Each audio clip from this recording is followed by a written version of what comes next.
या नाक के मांस का भर जाना। क्या होता है नेज़ल पॉलिप? तो these are the benign painless growth inside the nose, और ये ग्रोथ अधिकतर दोनों ही नाक के अंदर होती है। These growths are mostly linked to irritation and swelling. ये अधिकतर सूजन के बाद ही होती है। अब this irritation and swelling can be due to many reasons. ये जो सूजन आती है ये किसी भी वजह से आ सकती है। तो क्या कारण होते हैं कि नाक का मांस बढ़ने लगता है, और यदि किसी के नाक का मांस बढ़ा हुआ है तो उनको क्या सिम्टम्स आते हैं, और कौन सी होम्योपैथिक दवाई लेने से ये जो नाक का बढ़ा हुआ मांस है ये श्रिंक कर जाता है। यही सब बातें आज अपने इस वीडियो में मैं आपसे शेयर करूंगी। तो यदि आपको वीडियो पसंद आए तो प्लीज़ उसे लाइक करें, चैनल पर नए हैं तो उसे सब्सक्राइब करें, और नई वीडियो की जानकारी के लिए बेल आइकॉन को प्रेस करें। Welcome to my YouTube channel Niramya 7। What causes these polyps? तो these polyps are mostly linked to irritation and swelling. ये इरिटेशन या स्वेलिंग आपको किसी भी वजह से हो सकती है।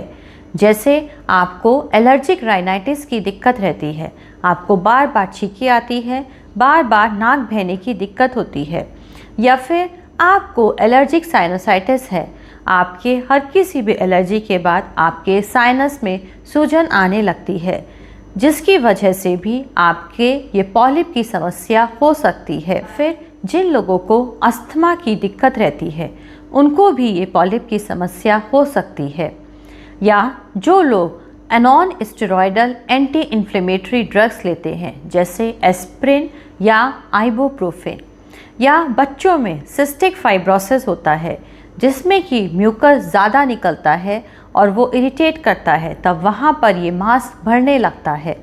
या कई बार ये जेनेटिक होता है, मतलब कि जीन्स डिसाइड करते हैं कि कुछ लोगों में ये इन्फ्लेमेशन के बाद मांस बढ़ता है और कुछ लोगों में इन्फ्लेमेशन के बाद मांस नहीं बढ़ता है, तो ये जेनेटिक भी होता है। नेज़ल पॉलिप की वजह से आपको क्या क्या दिक्कतें हो सकती हैं? तो पहला है हेडेक, सर में दर्द बना रहता है। दूसरा रनी नोज़ या स्टफी नोज़, आपकी नाक या तो बिल्कुल बंद रहेगी या फिर आपकी नाक बहती रहेगी। थर्ड स्नोरिंग, रात को सोते सोते नाक बंद होने की वजह से आपको खर्राटे भी आने लगते हैं। फोर्थ पोस्ट नेज़ल ड्रिप, आपके रात को सोते सोते ऐसे लगेगा जैसे नाक में से गले की तरफ कुछ बलगम गिर रहा है। फिफ्थ स्लीप एनिया, रात को सोते सोते नाक बंद होने की वजह से आपकी अचानक से सांस रुक जाएगी और आपकी नींद खुल जाएगी। Sixth is loss of taste and smell, और सेवेंथ इज ब्लीडिंग, तो पॉलिप कई बार ब्लीड भी करने लगते हैं। अब यदि आपको नेज़ल पॉलिप की शिकायत है, इस पॉलिप की वजह से आपको छींकें आती हैं या नाक बंद रहती है या नाक बहती रहती है, तब आप कौन सी होम्योपैथिक दवाई लेंगे? तो इन होम्योपैथिक दवाइयों से जो आपके नेज़ल पॉलिप के सिम्टम्स हैं वो तो ठीक होंगे ही, इसके साथ साथ यदि आप जेरेनियम का मदर टिंचर अपने पॉलिप पर स्वैप से लगाते हैं, कॉटन स्वैप से लगाते हैं, तो आपका पॉलिप धीरे धीरे श्रिंक करने लगता है। तो आप कौन सी होम्योपैथिक दवाई लेंगे और कौन सी होम्योपैथिक दवाई आप अपने पॉलिप पर लगाएंगे? तो पहली होम्योपैथिक दवाई है सैंगुइनेरिया नाइट्रिका। सैंगुइनेरिया नाइट्रिका को आप 30 पोटेंसी में लेंगे। ये पॉलिप की एक बहुत ही अच्छी दवाई है।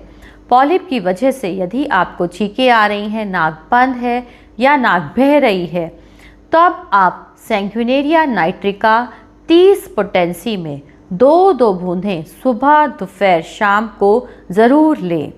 और सैंगुइनेरिया नाइट्रिका के साथ साथ आप ट्यूक्रियम मैरम को भी आप 30 पोटेंसी में लेंगे। कई बार पॉलिप की वजह से ऐसा लगता है जैसा कि नाक में चींटी सी चल रही हैं, या फिर आपको छींकें आ सकती हैं, आपकी नाक बंद हो सकती है। ट्यूक्रियम मैरम नेज़ल पॉलिप में एक बहुत ही अच्छी दवाई है, तो सैंग्यूनेरिया नाइट्रिका के साथ साथ आप ट्यूक्रियम मैरम की 30 पोटेंसी की भी 2-2 बूंदें आप सुबह दोपहर शाम अपनी टांग पर डालें। ये दोनों ही दवाइयाँ पॉलिप के लिए एक बहुत ही अच्छी दवाई हैं। इन दवाइयों के साथ साथ आप लैम्ना माइनर मदर टिंचर लैम्ना माइनर को क्यू में लें और इस मदर टिंचर को आप 10-10 बूंदें पानी में डालकर सुबह दोपहर शाम को लें। 10 बूंदें आप थोड़े से पानी में डालें सुबह लें, 10 बूंदें थोड़े से पानी में डालें दोपहर को और 10 बूंदें थोड़े से पानी में डालकर रात को लें। तो लैम्ना माइनर भी नेज़ल पॉलिप की एक बहुत ही अच्छी दवाई है। इन दवाइयों को आप ज़रूर लें। इसके साथ साथ आप हर हफ्ते कैलकेरिया काप 200 पोटेंसी में ज़रूर रिपीट करें। तो कैलकेरिया काप 200 पोटेंसी की 3 डोज आप एक ही बार में ले लें। अब इसको आप कैसे लेंगे?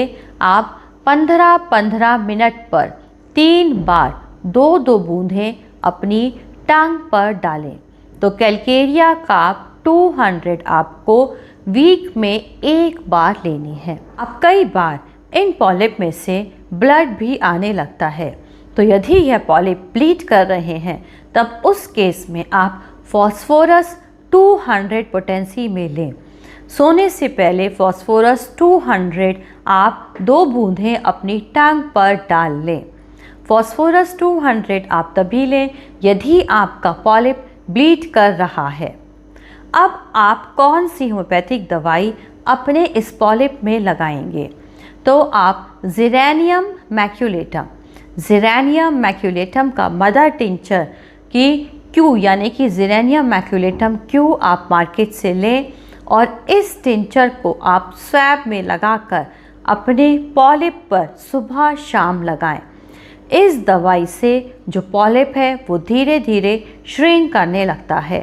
तो इस दवाई को आप पॉलिप पर ज़रूर लगाएं और साथ साथ आप सैंग्यूनेरिया नाइट्रिका, ट्यूक्रियम मैरम आप दिन में 3-3 बार लें और लैम्ना माइनर को मदर टिंचर की 10-10 बूंदें आप सुबह दोपहर शाम को लें। तो यदि आप इन दवाइयों को लेते हैं तो आपका पॉलिप बिल्कुल ठीक हो जाएगा।